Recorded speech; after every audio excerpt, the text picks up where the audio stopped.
வணக்க மக்களே, நான் இப்போ எங்கே இருக்கேன் அப்படின்னு பார்த்தீங்கன்னா, நாங்கள் வந்து புதுசாக வந்து தோப்பு வாங்கியிருக்கோம். ஸோ இந்த தோப்பு நாங்கள் வாங்கி இன்னும் காயே காய்ச்சல. நீங்கள் தான் வந்து வேண்டிக்கணும். இந்த தோப்பு வாங்கி இங்கே பாருங்க, ஒரே ஒரு மாங்காய் மட்டும்தாங்க காய்ச்சிருக்கு. ஸோ இதையும் நான் பறிச்சிடுறேன். ஸோ ஒரே ஒரு மாங்காய் மட்டும்தாங்க தொங்குது. எல்லாரும் கடவுள்கிட்ட வேண்டிக்கங்க.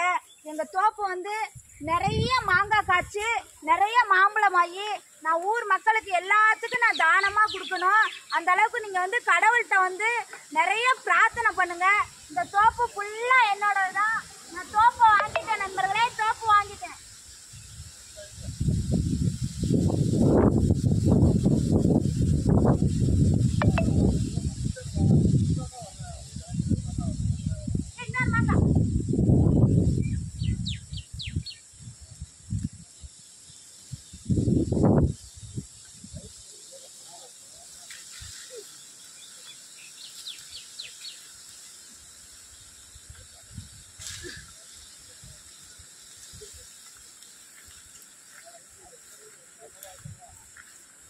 நல்ல கல்லாமணி